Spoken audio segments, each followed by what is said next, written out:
Previously on Love in the Crossfire? Nneoma's father, this must be his first time in Nigeria because, while Google might be right, factors such as road conditions, traffic congestion, frequent stops, bus speed, and weather all play a role. There's Google Maps versus reality, the man says. At this point, Nneoma's father pulls out an aspirin and a bottle of water. Nneoma's father sits on the bus headed to Rivers State. Although exhausted, he receives a call and looks down. It's Nneoma. She tells him she plans to return to Ebonyi State in a few days so they can talk. Her father begins to speak, but she abruptly ends the call. Before he can process this, another call comes through from his associate. The man informs him the oil smuggling deal is unraveling. There are rumors of a leak. Nneoma's father's expression turns to panic.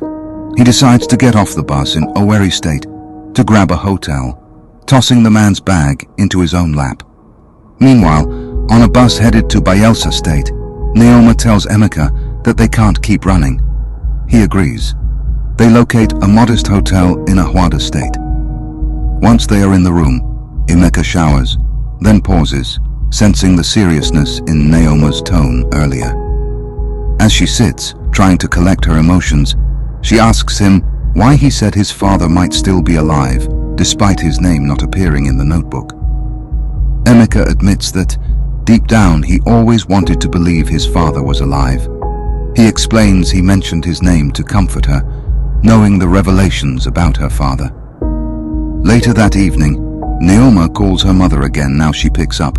Nneoma confronts her and her mother admits working with Emeka's father years ago. She explains that she and Emeka's father collaborated on illegal export deals involving rare minerals and crude oil smuggled to the US. On her final trip to Nigeria, everything was secured. She shares how she and Emeka's father met several times to plan how profits would be laundered through shell companies, ensuring financial security in America, while Emeka's father expanded his operations in Nigeria. The deals were designed to stay hidden from Nneoma's father and rival smuggling groups. Nneoma's mother also reveals that the staged drugging incident with the mystery woman at the dinner table that night was meant to protect their operation. The woman was hired to pose as a rival's wife and fake the incident to discredit the rival and prevent him from exposing their smuggling network. Nneoma's mother admits the woman was never the wife of an Ozo man. Emeka's father, being Igbo, understood the culture and would have known better. Nneoma grows increasingly upset, and her mother puts the phone on speaker, telling her to calm down. Nneoma demands Emeka's father number, sobbing.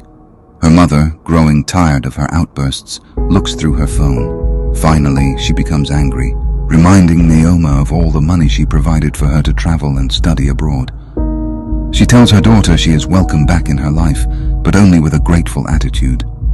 Meanwhile, Nneoma's father arrives home, his heart racing as he plans his next steps.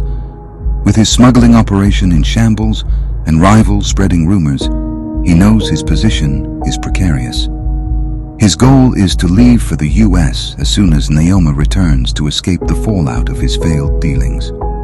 Back at Emeka and Nneoma's hotel, Nneoma hesitantly shares her mother's confession.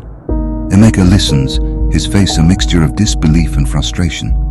Nneoma expresses disgust at her mother's actions and suggests cutting ties completely. Emeka advises her to call his father to hear his side of the story. The next day, Emeka dials his father's number.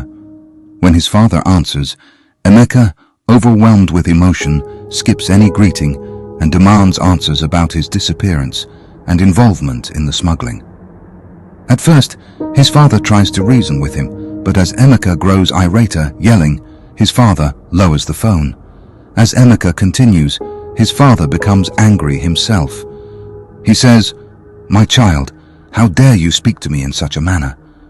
The kite and the eagle may perch, but if one denies the other, let it depart in peace."